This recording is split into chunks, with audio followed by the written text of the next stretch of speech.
nta na rimwe rero uzabona umuntu agushaka ngo akubaze ngo ngufashe iki bidaturutse kuri Kristo. Ntibishoboka. Niyo mpamvu shaka Imana kuruta uko washaka abantu. Tindana n'Imana kuruta uko watindana n'abantu, kuko igisubizo kiva ku Uwiteka ntabwo kiva mu bantu.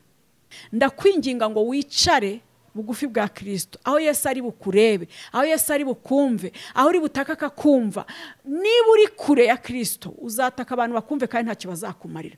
Bazacecekesha ijwi ryawe banariburizemo, nta musaruro uzabona, uzicwa n'amaganya. Yesu ashimwe bene data. Nongeye kubasuhuza mu izina ry'Umwami wacu Yesu. Amahoro y'Imana abe kuri mwese.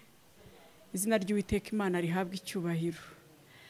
Nejejwe n'Imana mu mutima rero ko yongeye kunyemerera kuvuga ijambo ryayo. Ni iby'igiciro gikomeye. Ndashima Imana. Ndabasuje rero bene data, inshuti zanjye, abo tutahirukanaga mu kiganiro cyo kumva ijambo ry'Imana.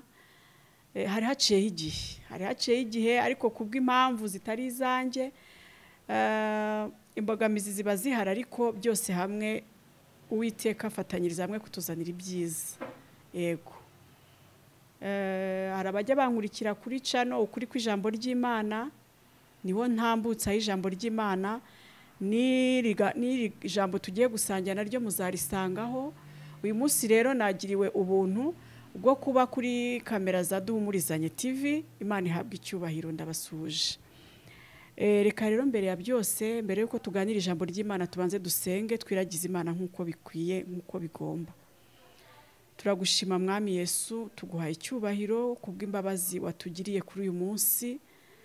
Turagushimiye kubw'urukundo udukunda udasiba kutugaragariza. Ishimwe n'icyubahiro bibi byawe. Nyemerera rero Data mwiza, uzubane natwe mu kuvuga ijambo ryawe. Tuguhaye ikaze. Uzutanga ubusobanuro bw'ijambo, n'umuntu wese uzumvira ijambo muhe umugisha kandi rizagira icyo rimumarira, kuko ijambo ryawe ari umutsima utera imbaraga. Urakoze rero, urakaramura Imana. Izina ryawe nirihabwe icyubahiro. Amen. Ku bantu batanzi, ni Gahindo Lea Evangeliste. Ku izina rusange abantu bose banzeho ni Dada. Ndi umumama, ndubatse, ndi umukristo ujya mu ijuru. Nsengera mu itorero Christian Family Church International Miracle Center. Riherereye mu Nyakabanda, ariko dufite amashami menshi, ariko jyewe nsengera kuri paruwasi ya Nyakabanda. Imana iduhana umugisha. Tugiye kuganira rero ku ijambo riri muri Mariko ibice 10. Mariko ibice 10 umurongo wa 46 niho tugiye guhera dusoma ijambo ry'Imana. Umutwe w'amagambo uravuga ngo Yesu akiza impumyi yitwa Barutimayo. Nuko bagera i Yeriko, akivana i Yeriko n'abigishwa be n'abantu benshi, asanga umwana wa Timayo witwaga Barutimayo, umusezi w'impumyi, yicaye iruhande rw'inzira. Yumvise ko Yesu w'i Nazareti ari we uje, ahera ko arataka cyane ati, Yesu mwene Dawidi mbabarira. Abantu benshi baramucyaha ngo ahore, ariko arushaho gutaka ati, mwene Dawidi mbabarira. Yesu arahagarara arababwira ati, nimumuhamagare. Bahamagara impumyi, barayibwira bati, humura haguruka araguhamagara. Nayo ita umwenda wayo irabaduka yegera Yesu. Yesu arayibaza ati, urashaka ko nkugirira nte? Impumyi iramusubiza iti, mwigisha ndashaka guhumuka. Yesu arayibwira ati, igendere, kwizera kwawe kuragukijije. Uwo mwanya arahumuka, amukurikira mu nzira. Amen. Imana itugirire neza. Mwene data unkurikiye, ndagira ngo nkubwire ngo ntabwo uzabona imbabazi zivuye ku muntu atari uko Yesu yazikugiriye. Mbere y'uko ubona imbabazi ziturutse mu bantu, uzabanza ubona imbabazi za Kristo. Imana ishimwe. Haleluya. Inkuru y'ijambo riratubwira kuri iyi mpumyi Barutimayo ngo yari yicariye ku nzira, kandi iyo nzira niyo Yesu yari agiye kunyuraho. Imana ishimwe. Iyi mpumyi yari ifite umubabaro n'agahinda y'ubumuga ibana nabwo bwo kutabona.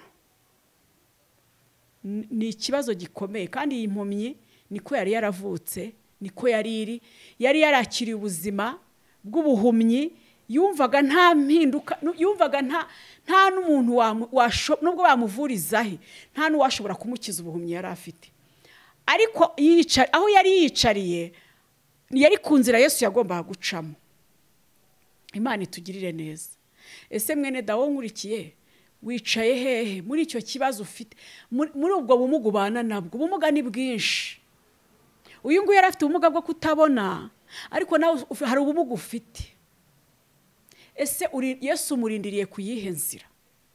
Ese uri kuyihe nzira? Uri ku nzira Yesu azanyuraho akagusanga, akagukiza, akagutabara, cyangwa uri kuyihe nzira? Imana itugirire neza. Iyi mpumyi inzira yari yicayeho ni inzira Yesu yagombaga kunyuraho. Mu yandi magambo, ino mpumyi yari yamaze gusobanukirwa ko nta wundi wamuha ubuzima, nta handi yakura gutabarwa, nta handi yabonera ubutabazi atari kuri Yesu Kristo, atari ku Mana Data wa twese. Imana itugirire neza. Ngo yicarira ku nzira, maze iyo nzira niyo Yesu yaje kunyuraho. Maze abonye Yesu anyuzeho ngo arataka. Ariko mu gutaka kwe, ijambo ritubwira ko abantu bamucecekeshaga. Abo bari kumwe na Yesu bari inyuma ye baramucecekeshaga. Nawe hari ikigeragezo ubamo, hari ubumuga wibanira nabwo bitakwemerera yuko wataka. Hari ahantu uri bitakwemerera ko wataka. Amajwi menshi akagucecekesha, amajwi menshi akakubwira ngo ceceka, ubwo se wowe ibyo urimo wabivamo. Dore n'uriya nawe ngo aravuga. Icyo gihe ukirimo, cyangwa se wakibayemo, cyangwa se n'ubu ukirimo. Ariko ndagira ngo nkubwire ngo humura, humura.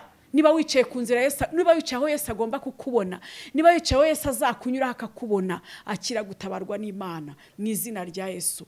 Iyi mpumyi ngo yaratakaga, bakarushaho kwibwira ngo ceceka. Hari amajwi y'urucanege acecekesha umuntu, atamwemerera yuko yanavuga. Ariko Yesu ngo yaramwumvise, ngo arahagarara. Nta wundi uteze kuzakumva mbere yuko abantu bakumva. Yesu ni ukumva mbere. Imana ishimwe. Ngo Yesu arahagarara aramubwira ati, arababwira ati ni mu muhamagari. Bahamagara impumyi barayibwira ngo humura. Umva nkubwira, Yesu atarahagarara ngo abanze ayumve, abanze avuge ngo nibayihamagare, abantu bari bari kumucecekesha. Yesu amaze kuyumva arabibabwira ngo ni mu muhamagare. Azi babandi bamubwiraga ngo ceceka nibo bamubwiye ngo humura, ngwino araguhamagaye. Umva nkubwire mwene da, umuntu wese uri kuguca intege muri icyo kibazo urimo, umuntu wese udashaka kukumva, Yesu nakumva n'abantu bazakumva. Yesu nakubabarira n'abantu bazakubabarira. Nta na rimwe uzabona ubutabazi budaturutse kuri Kristo. Nta na rimwe uzabona ubutabazi butavuye ku Mana Data wa twese. Ntibishoboka. Iyegereza Imana, shaka Imana, niho hari ubutabazi, niho honyine hasigaye umunezero, niho honyine hasigaye gutabarwa. Ahandi hose ntacyo nkwijeje. Kandi ntuzategereze imbabazi cyangwa urukundo cyangwa ineza ivuye mu bantu atari Imana yabikugiriye. Ntibishoboka. Babandi bamubwiraga ngo ceceka, hora, wisakuza, uri guta umwanya, nibo bahindukira bamubwira ngo humura araguhamagaye. Imana ishimwe. Imana itugirire neza. Ngo hanyuma ngo nayo ngo humura haguruka araguhamagara. Nayo itumwenda wayo irabaduka yegera Yesu. Nagira ngo dutinde hano hantu, itumwenda wayo. Ese kuki impumyi yataye umwenda? Hari ibintu utegera Yesu ufite. Uyu mwambaro w'impumyi wari umwambaro utari mwiza, bitewe naho yari atinze, bitewe naho yari amaze igihe. Yari afite umwambaro, uyu mwambaro wiwe ntago wari mwiza. Uko biri yari afite umwambaro wuzuye amaganya, yari afite umwambaro wo gutakaza ibyiringiro, yari afite umwambaro wuzuye umubabaro. Kandi kugira ngo wegere Yesu nuko ibyo byose ubanza ukabisiga, ukiyambura agahinda, ukamenya ko uwo ugiye gusabana na uwo ugiye gutakira ari ushobora byose, ari ushoboye kugukiza. Niyo mpamvu no mumye Bibiliya itubwira ngo yataye umwambaro. Ntabwo yari kwegera Kristo afite amaganya, oya. Ntabwo yari kwegera Kristo atizeye kubaho. Ntabwo yari kwegera Kristo yuzuye agahinda n'umubabaro bw'imyaka yari amaze mu kibazo cyo kutabona. Imana itugirire neza. Nawe mbere yuko wegera Kristo, banza wiyambura abaganya, banza wiyambure kutizera, banza wiyambura amarira ufite n'agahinda, ubundi wegere Kristo agukize. Niwe ukiza buri bumuga bwose. Ushobora kuba ufite ubumuga bwo kubaka nabi, ushobora kuba ufite ubumuga mu rubyaro, ushobora kuba ufite ubumuga mu muryango yayiteranye hejuru ntiyumvikana, abavandimwe baramarana, ubwo nabwo ni ubumuga. Ushobora kuba ufite ubumuga bw'ubushomeri, warasabirije uraruha paka abantu babona nimero yawe bakavuga ngo ni wa wundi, nta kindi agiye kutubwira, agiye kudusaba, baguhinduye ngibyo ngayo, bakugize ni wa wundi. Ariko reka nkubwire nshuti, iyambura uwo mwambaro wo kutizera gutabarwa, ubundi ushaka Imana, wegere Kristo, azakurengera, azakugirira imbabazi. Imana itugirire neza. Iyi mpumyi ngo yarabadutse, ngo nayita umwenda wayo irabaduka, yegera Yesu. Yesu arayibaza, turashaka ko nkugirirane? Ugomba kuza imbere ya Yesu usobanutse, atari ugupfa kuza uzi ikikuzanye. Ino mpumyi yahise irasa ku ntego, ndashaka kunkiza, ukama kureba. Impumyi iti mwigisha ndashaka guhumuka. Iyi mpumyi yageze imbere ya Yesu izi icyo ishaka. Nawe ntugapfe kwinjira mu masengesho uhuruye utazi ikikujyanye, utazi impamvu ugiye gusenga. Twagiye tubona abantu bajya mu masengesho mu gihiriri, tujye gusenga twagiye imbere y'Imana suko. Itonde mwene da, itonde muvandimwe, menya ngo igitumye mfata aya masengesho ni iki ngiki, igitumye negera Imana ni iki ngiki. Ntabwo iyo ugiye imbere y'umutegetsi ugenda ufite ujabiriye, uba wateguye ufite ikikujyanye, kuko umutegetsi ntago agira umwanya uhagije, abakubaza ati niki kikugenza, arasa ku ntego. Turashimira Imana yacu ko itajya ivuga ngo arasa ku ntego, iguha umwanya wayo, ariko genda ufite ikikujyanye, uzi neza icyo ushaka, nibwo uzabona gutabarwa. Ngo rega turasaba niduhabwe ko dusaba, nabi iyo ugiye imbere y'Imana ujabiriye ushobora kuhava nta gisubizo. Imana itugirire neza. Iyi mpumyi yari izi ikibabaye, yari izi ikibazo gihagarariye ibindi. Ati ndashaka ko umpumura nkareba. Yesu aramubwira ngo kwizera kwawe kuragukijije. Imana itugirire neza. Gutabarwa nta handi kuri, igisubizo nta handi kiri. Ndakwinginga ngo wicare bugufi bwa Kristo, aho Yesu ari bukurebe, aho Yesu ari bukumve, aho uri butaka akakumva. Niba uri kure ya Kristo uzataka abantu bakumve kandi ntacyo bazakumarira. Bazacecekesha ijwi ryawe banariburizemo, nta musaruro uzabona, uzicwa n'amaganya. Ariko niwigira bugufi bwa Kristo uzataka yumve, nakugirira impuhwe na ba bandi bagucecekeshaga, batari bakwitayeho, batari bazi umubabaro ufite. Nibo bazagushaka bakubaze bati mwene da tugufasha iki?